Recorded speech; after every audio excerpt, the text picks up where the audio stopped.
कहानी है रामनगर नाम के गांव की, जहां की पुलिस स्टेशन में एक नए हवलदार की पोस्टिंग हुई थी।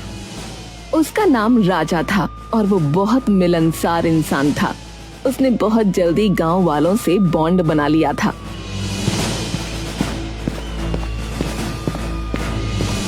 अरे मुखिया जी प्रणाम, क्या हाल चाल है आपका?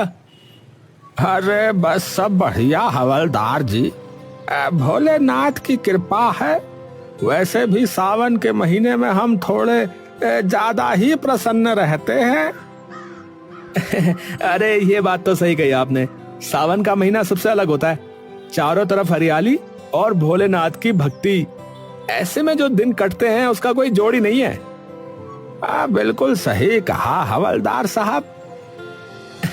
अरे मेरा नाम राजा है मुखिया जी, आप हवलदार क्यों कहते रहते हैं हमेशा? अरे तो मेरा नाम भी रामलाल है, लेकिन आप भी तो हमें मुखिया मुखिया कहते रहते हैं कि नहीं? ओहो, तो आप बदला ले रहे हैं? अरे नहीं नहीं, ऐसी बात नहीं है। हम बदला नहीं, मौज लेते हैं, मौज है।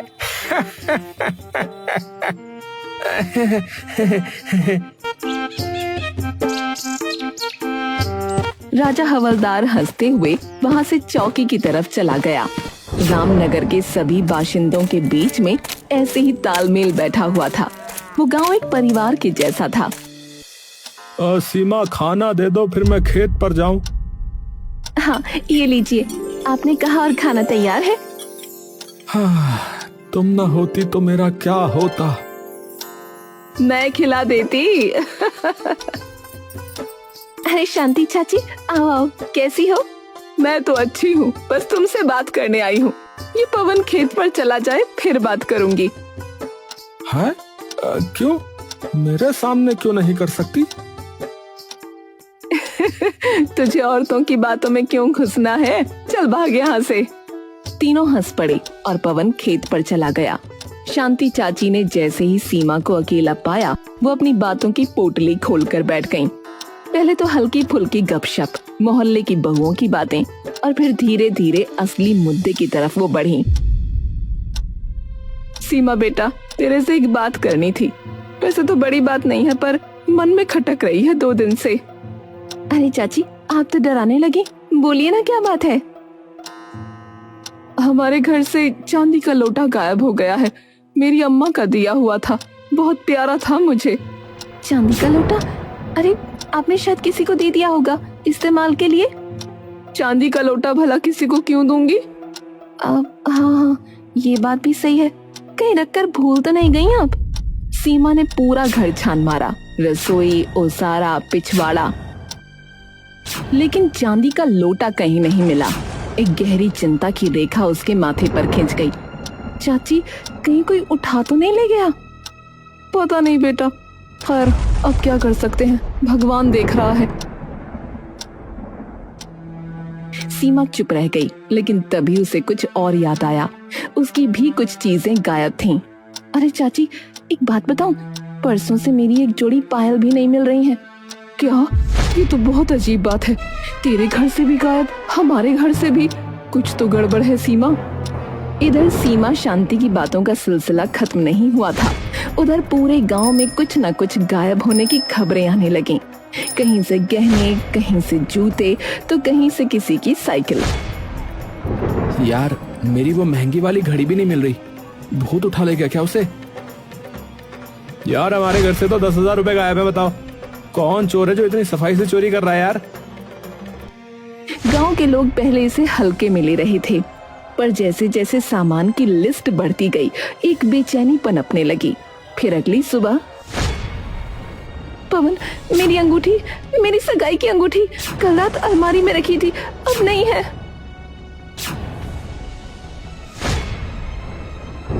अरे अरे ये क्या मजाक है?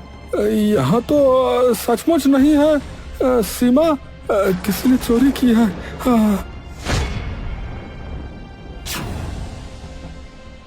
शोर मच गया। गांव के लोग जमा हो गए। सभी के चेहरों पर डर और चिंता साफ झलक रही थी।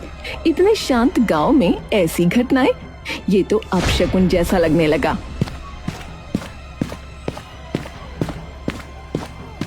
अरे क्या हुआ, किसने शोर मचाया हुआ भाई? राजा भैया, मेरी बीबी की जो है अंगूठी चोरी हो गई है। अलमारी में रखी थी पर अब नहीं है। हमारे गांव में ये क्या हो रहा है?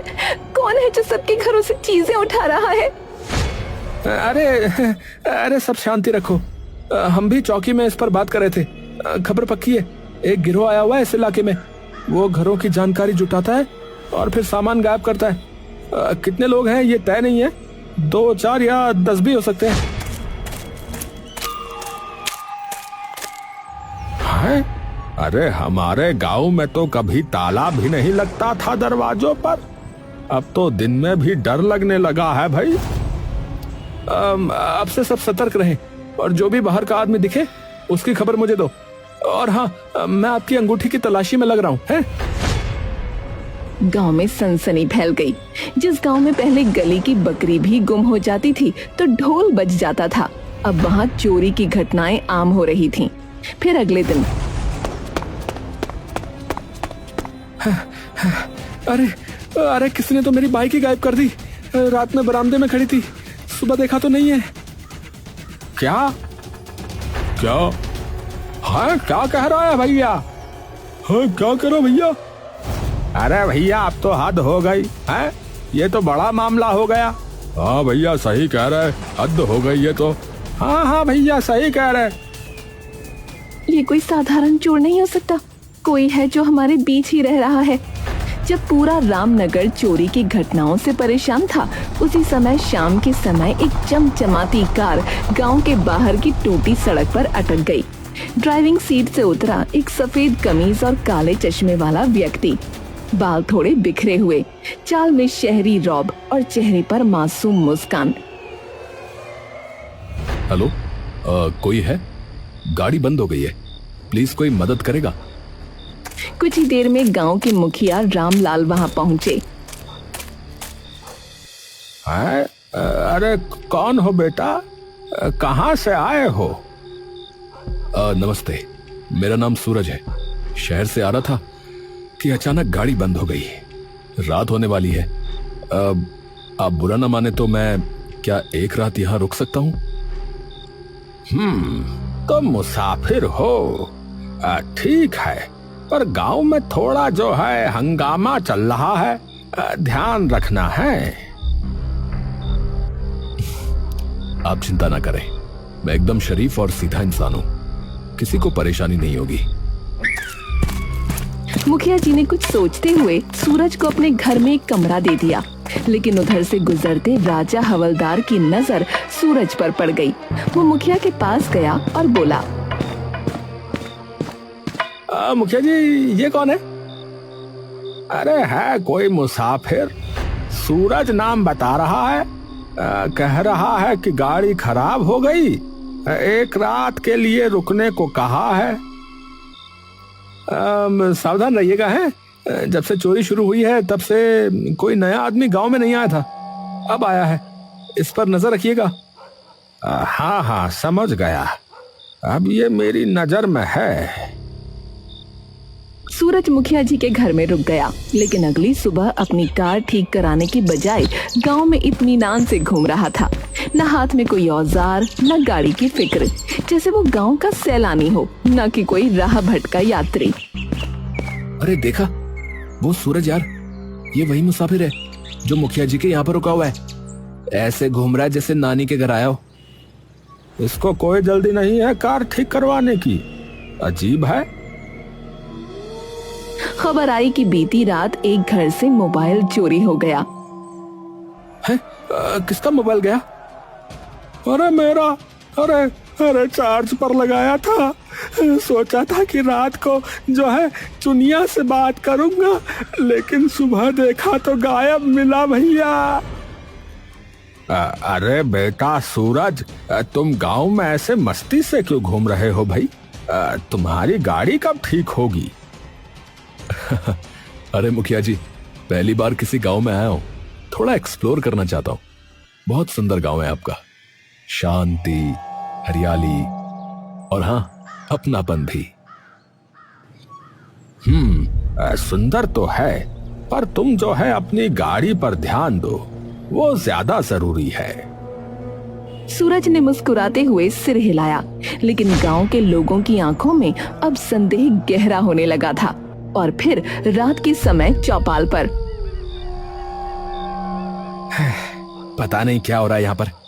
चौकी में भी यही बात चल रही है, लेकिन कोई सबूत ही नहीं मिलता। बेटा जल्दी कुछ करो। किस बात की चर्चा हो रही है? आप लोग इतने तनाव में क्यों हैं? अरे तुम्हें नहीं पता है? गांव में एक के बाद एक चोरी हो रही है, चप्पल से लेके मोबाइल तक, और अब तो अंगूठी और बाइक भी। ओहो, बहुत बुरा हुआ। तो फिर जल्दी ही मुझे यहां से निकल जाना चाहिए। मैं आज ही मैकेनिक ढूंढता हूं। पर उस दिन भी सूरज ने ना तो किसी मैकेनिक से बात की और ना ही खुद गाड़ी खोलने की कोशिश की। वो बस मुस्कुराता रहा, टहलता रहा। फिर उसी रात पवन को नींद नहीं आ रही थी, उसे कुछ बेचैनी सी हो रही थी। तभी उसने देखा कि कोई एक परछाई गलियों में घूम रही है। अरे ये कौन है? इतनी रात गए। पवन ने चप्पलें पहनी और चुपचाप उसका पीछा किया। परछाई ने मोड़ लिया। पवन ने आंखें गड़ा दी। सूरज? वो सूरज ही था, मुसाफिर जो अब गांव की गलियों में रातों में भटकता रहता था। पवन ने कुछ नहीं कहा, बस वापस लौट आया। और सुबह होते ही राजा से मिलने पहुंचा। राजा भैया, मैंने जो है सूरज को रात में गलियों में घूमते हुए देखा। हाँ, जरूर कोई गड़बड़ है। हाँ। मैं भी जगा हुआ था कल रात। मैंने उसे पेड़ पर चढ़ते हुए देखा। सोच रहा था कि देखूं वो कर क्या रहा है, पर कुछ समझ में नहीं आया। राजा और पवन अब सीरियस हो चुके थे। गांव में सूरज के रहस्य को सुलझाना जरूरी हो गया था। बस अब बहुत हो गया, चलो उसकी गाड़ी चेक करते हैं। गांव के लोग सूरज की गाड़ी की ओर बढ़े, पर जब दरवाजा खोलने की कोशिश की तो वो लॉक थी। अरे खोलो खोलो, अरे भैया देखना है कि इसके अंदर क्या छुपा है। हाँ। अरे अरे अरे, क्या कर रहे हैं आप लोग? ये मेरी गाड़ी है भाई। देखो भाई, तुम्हारी गाड़ी 2 दिन से यहाँ पर खड़ी है, ना मैकेनिक को बुलाया तुमने, ना ही कुछ किया इस पे। अब बताओ तुम कब जा रहे हो?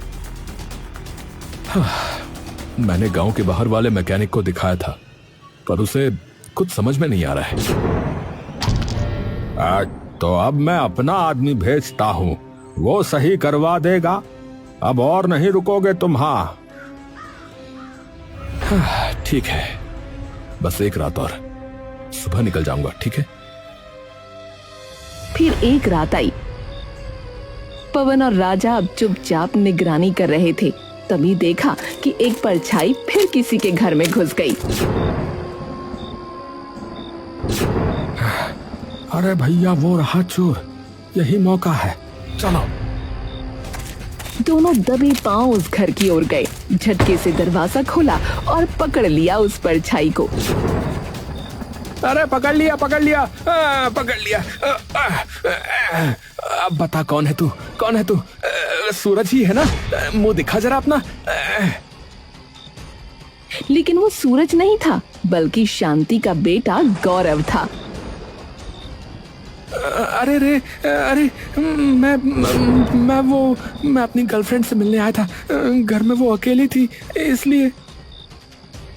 प्लीज हमारे माँ बाप को मत बताना, हमारी जान चली जाएगी। अरे ओहो, चोरी नहीं इश्क हो रहा था यहाँ तो है। अरे मोरी मैया, इस गांव में अब प्यार भी चोरी जैसा हो गया है। चलो बच्चों, इस बार बच गए, लेकिन अगली बार सीधे पंचायत में मुलाकात होगी। पवन और राजा उस मोहब्बत की गलती वाले घर से हंसते हुए बाहर निकले ही थे कि अचानक राजा की नजर एक खंभे की ओर गई। चौंक कर उसने पवन की बाह पकड़ी। अरे पवन, वो देख, खंभे पर फिर वही। अबे सूरज कहीं के, अरे ये फिर चढ़ गया। अबे ओ मुसाफिर, नीचे उतर। सूरज सकपकाया, जैसे चोर रंगे हाथ पकड़ा गया हो। फौरन नीचे उतरा। अबे कभी पेड़ पे कभी खंबे पे, हैं? क्या खोज रहे हो ऊपर ऊपर, हैं? अरे कुछ नहीं, वो क्या है ना कि नींद नहीं आती तो बस ऐसे ही टहलता रहता हूँ, और थोड़ी ऊंचाई से गांव को देखना बड़ा अच्छा लगता है मुझे। है रात में पेड़ों पर चढ़ाई? ये कोई योग साधना चल रही है क्या? बस बहुत हो गया, चलो मुखिया जी के पास चलो। दोनों से लेकर मुखिया के पास पहुंचे। मुखिया जी, ये जो आपके यहाँ रुका है, आपको पता भी नहीं चलता कि ये कब घर से गायब हो जाता है। अभी खंबे पे था, कल पेड़ पे था। अब जो है इसे घर में बंद करके रखिए। हाँ, जब तक इसकी गाड़ी ठीक ना हो जाए ये बाहर नहीं निकलेगा। ठीक है, जब तक गाड़ी सही नहीं होती ये मेरे घर में ही रहेगा। राजा और पवन जाने को ही थे कि राजा एकदम से रुक गया। रुको, मुझे अब इस मुसाफिर पर एक कौड़ी का भी भरोसा नहीं रहा, और मुझे लगता है कि इसकी गाड़ी भी एकदम सही है। चलो देख लेते हैं। सूरज के चेहरे पर हल्की घबराहट थी। राजा और पवन उसके साथ गाड़ी के पास पहुंचे। सुबह लगभग हो चुकी थी। हाँ भाई, चाबी निकालो और चलाओ इसे। पर मैंने बताया था ना कि अरे भाई चलाओ इसे। राजा ने चाबी घुमाई और इंजन एक झटके में स्टार्ट हो गया। देखा, अरे हम नहीं कह रहे थे, इसकी गाड़ी एकदम सही है। अब पुलिस आएगी और तेरा तमाशा यहीं खत्म होगा। अरे रुको रुको भाई, सिर्फ इतना ही काफी नहीं है इसे चोर साबित करने के लिए। मैं कहता हूँ कि एक दिन और रुक के देखना चाहिए। अगर ये चोर नहीं निकला तो हमारा गांव बदनाम हो जाएगा। मैं चोर हूं ही नहीं, चाहो तो मेरी तलाशी ले लो भाई। अरे तो चुप रह। और मुखिया जी, ये आदमी यहाँ झूठ बोल रहा है। गाड़ी ठीक है फिर भी ठहरा हुआ है, ये चोरी से कम नहीं है। तभी भीड़ जमा हो गई।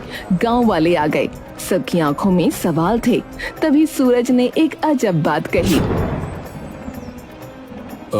वैसे इतनी चोरियां हुई, लेकिन राजा जी के यहाँ कभी कुछ चोरी नहीं हुआ, ऐसा कैसे? अरे हाँ, ये तो अजीब बात है। इसका मतलब? इसका कोई मतलब नहीं है। चोर को अभी मौका नहीं मिला मेरे घर का, और फिर मैं हवलदार हूँ। चोर डर रहा होगा। चोर किसी से नहीं डरते। अरे चुप रहो, एक हवलदार पर इल्जाम लगाते हो। अब देखो मैं क्या करता हूँ। राजा ने सूरज के हाथ में हथकड़ी डाल दी। एक पुलिस वाले पर उंगली उठाने के जुर्म में मैं तुझे गिरफ्तार करता हूँ। हाँ तो सुनो, असली गिरफ्तारी अब होगी। मैंने पुलिस को पहले ही बुला लिया है। सायरन की आवाज आई। पुलिस जीप गांव में घुसी। गांव वाले चौंक गए। सूरज ने जेब से मोबाइल निकाला और एक वीडियो चलाया जिसमें साफ साफ राजा चोरी करते हुए नजर आ रहा था। अरे ये तो पर गांव में सीसीटीवी कहाँ? वही तो, जहां सीसीटीवी नहीं होता वहीं लगाना पड़ता है। मैं जब पेड़ पर चढ़ा था और खंभे पर, तो वहां कैमरे फिट कर रहा था, समझा? भगवान, ये क्या कह रहा है? अरे मोरी मैया, ये क्या कह रहा है भैया?